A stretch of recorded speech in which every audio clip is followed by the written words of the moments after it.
J'espère sincèrement que tout se passe bien pour vous. Vraiment. Parce que pendant ce temps, depuis 2024, nos dirigeants en Algérie ont parfaitement compris que la rente pétrolière et gazière ne suffit plus, et pourtant absolument rien ne bouge. Rien. Le pays fonce et eux regardent ailleurs. Imaginez un paquebot géant, oui comme le Titanic, qui aperçoit l'iceberg qui sait qu'il va le percuter et qui continue tout droit sans même tenter de changer de cap. C'est exactement ce que nous vivons. Depuis 2025, on ne se contente plus d'aller vers le mur, on l'embrasse de front à pleine vitesse. Je le répète, pour que ça rentre, nous allons droit à la collision et personne au sommet ne semble vouloir reconnaître l'évidence. Les données publiées par la Banque d'Algérie dans son rapport 2024 ne laissent plus aucune place au doute, la situation est bien plus grave qu'on ne l'admet officiellement. C'est pour cela que j'appelle vraiment mes concitoyens à ouvrir les yeux, à se réveiller avant qu'il ne soit trop tard. D'ici 2 ans à peine, notre pays risque de se retrouver sans ressources suffisantes. En restant accrochés à la rente pétrolière et gazière comme à une bouée crevée, nous ne pourrons plus couvrir nos besoins essentiels. Oui, il reste encore un petit coussin de devises, à peine une 60aine de milliards de dollars à la fin de 2024, même pas 70. Mais selon les informations que nous avons révélées depuis juin 2025, ce matelas fond comme neige au soleil, il pourrait être descendu autour de 30 milliards seulement. Pendant ce temps, le pouvoir en place, le régime TBO, continue de cacher la réalité. Il refuse de dévoiler l'état réel des réserves, maintient un discours totalement déconnecté en prétendant qu'elles restent autour de 70 milliards, une affirmation aussi fausse que dangereuse. Avant même d'aborder la question des réserves de change, il faut revenir sur l'événement clé, le véritable point de bascule. Ce tournant-là est crucial, car dès 2026 ou 2027, c'est une crise sociale d'une ampleur inimaginable qui risque de s'abattre sur nous. Pourquoi ? Parce que le pays n'arrive tout simplement plus à faire entrer des devises. Notre unique source de revenus extérieurs, ce sont toujours les hydrocarbures et ce qui en découle. Et cette manne qui hier encore nous maintenait à flot ne génère plus suffisamment d'argent. Pire encore, elle pourrait rapporter encore moins demain, peut-être jamais assez pour financer nos besoins vitaux. Et si vous pensez que j'exagère, regardez les données. Le rapport officiel de la Banque d'Algérie, je souligne bien de la Banque d'Algérie elle-même admet que la chute des prix de l'énergie a provoqué une dégradation nette et sévère des exportations d'hydrocarbures. En 2024, les recettes tirées du pétrole, du gaz et de leurs dérivés se sont limitées à 45,2 milliards de dollars. L'année précédente, elles atteignaient 50,5 milliards. Une baisse d'environ 10%, un effondrement qui en dit long sur la pente descendante que nous avons empruntée. Et ce qui rend la situation encore plus alarmante, c'est ceci. En 2024, la facture des importations a grimpé jusqu'à 45,3 milliards de dollars. Oui, vous avez bien entendu, 45,3 milliards achetés à l'étranger contre seulement 45,2 milliards générés par nos ventes de pétrole, de gaz et de leurs dérivés. Autrement dit, on dépense désormais plus qu'on ne gagne grâce à notre seule source de devises. C'est un véritable signal de rupture. Depuis quasiment une décennie, on n'avait pas vu un tel déséquilibre entre ce que le pays vend en hydrocarbures et ce qu'il doit importer. Peut-être qu'en 2014 ou 2015, on s'était approché de quelque chose de semblable avec près de 60 milliards de dollars d'importation, mais à l'époque, nos réserves de change dépassaient allègrement les 100 milliards. Rien à voir avec aujourd'hui. Ce n'est qu'à partir de 2018-2019 que nos réserves ont commencé à s'éroder sérieusement. Avant cette période, on avait encore un matelas confortable, mais ce chapitre-là, on l'examinera plus en détail une autre fois. Nous sommes réellement face à une cassure historique. Pourquoi ? Parce que malgré toute la stratégie dite anti-importation, lancée depuis 2020, interdiction de licence, limitation certificat à répétition, contrôle étouffant, monopole brisé, pénurie, organiser la facture des achats à l'étranger, a quand même grimpé jusqu'à 45,3 milliards de dollars. Oui, même avec ce mur de restrictions. Et là, vous allez me dire, mais enfin, comment est-ce possible ? La réponse est pourtant évidente, nous ne sommes plus un petit pays. Les Algériens semblent parfois oublier que l'époque où l'Algérie comptait 30 millions d'habitants est révolue depuis longtemps. Aujourd'hui, nous approchons la barre des 50 millions. En 2025, nous étions déjà à 48 millions et d'ici 2027-2028, nous atteindrons probablement les 50 millions. Depuis 2014, c'est presque 1 million de naissances chaque année. Il y a bien eu un léger ralentissement autour de 2020, mais dès 2022-2023, la courbe est repartie à la hausse. Bref, le pays connaît une poussée démographique massive et forcément un tel nombre de personnes, ça consomme et ça oblige à importer. On peut multiplier les interdits, les barrières administratives et les contrôles à outrance, mais même entouré de pénuries, un pays de 50 millions d'âmes n'a pas le luxe d'arrêter d'importer. Sinon, ce sont les émeutes garanties, voire pire. Il faut bien ramener de quoi nourrir tout le monde, acheter des matières premières agricoles, quelques médicaments, un minimum de machines, un peu de voitures. Et ce qui est dramatique, c'est qu'on importe aujourd'hui uniquement le strict nécessaire presque au compte-gouttes. Pas du tout ce qu'il faudrait réellement pour faire tourner un pays. Résultat, les rayons manquent régulièrement de produits, les biens courants deviennent rares et les pénuries s'enchaînent. Manque de voitures, absence de pièces détachées, pneus introuvables, équipements industriels en rupture, toute une liste de marchandises autrefois accessibles avant 2019, mais qui sont devenues des denrées presque de luxe depuis. Même avec toutes les restrictions et la quantité limitée de biens que nous réussissons à faire entrer, la facture des importations atteint tout de même 45,3 milliards de dollars. La raison est simple, nous sommes un pays peuplé, très peuplé. Les dirigeants semblent parfois oublier ce détail fondamental. Gérer un État de 25 ou 30 millions d'habitants, ce n'est pas du tout la même chose que gérer un pays qui frôle les 50 millions et qui y arrivera bientôt. Comme notre production locale ne suffit pas, nous sommes contraints d'importer. Et même si nous fabriquions davantage, l'obligation d'importer resterait. Un pays de cette taille ne peut tout simplement pas se passer d'importation. La Chine elle-même ne le fait pas. Plus la population croît, plus tu as besoin de matières premières, d'intrants, de machines et d'outils, même pour produire localement.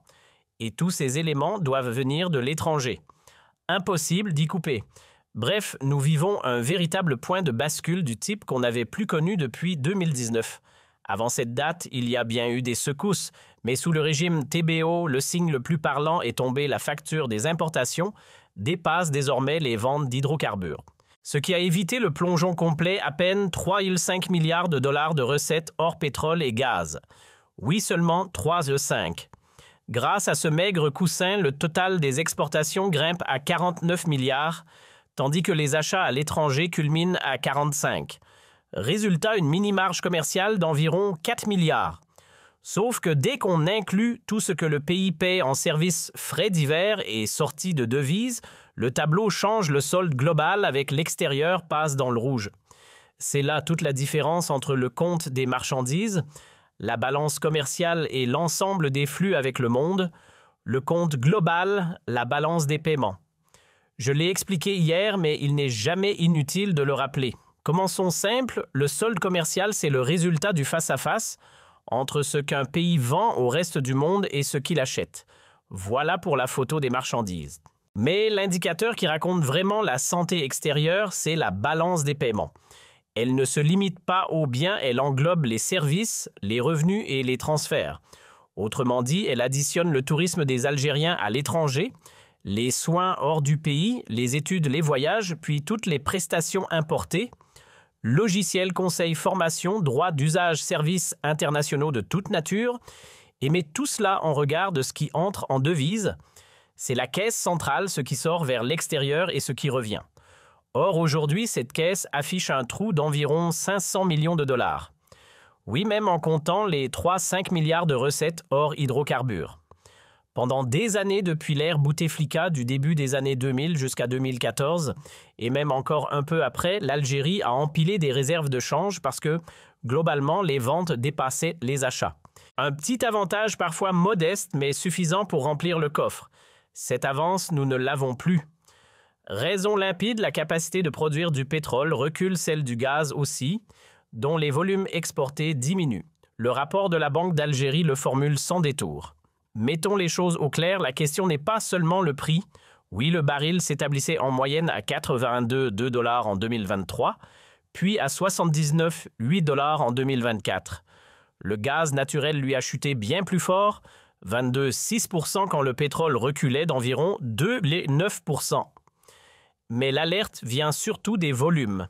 C'est là que ça coince, nous produisons moins, donc nous exportons moins.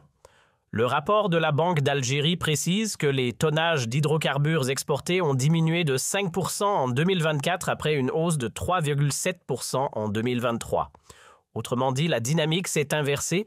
Le détail par produit enfonce le clou tout l'univers gazier et ses dérivés reculent de 8,1%, alors que les flux pétroliers ne baissent que de 1,5%. Et comme notre économie extérieure repose majoritairement sur le gaz, plus de 60% des exportations et plus de 66% de la production, l'impact est mécanique. En synthèse, en combinant pétrole et gaz, les recettes issues des hydrocarbures s'effondrent de plus de 31% en 2024 par rapport à 2023. C'est écrit noir sur blanc dans les chiffres officiels. En additionnant gaz et pétrole, la chute atteint 31%, loin d'un détail. Conséquence immédiate, les recettes budgétaires de l'État reculent d'environ 22%. Et tandis que les cours du baril et du gaz se tassent, une autre courbe s'oriente dans l'autre sens. Nos importations grossissent, inéluctables. Un pays ne peut pas fermer le robinet des achats extérieurs.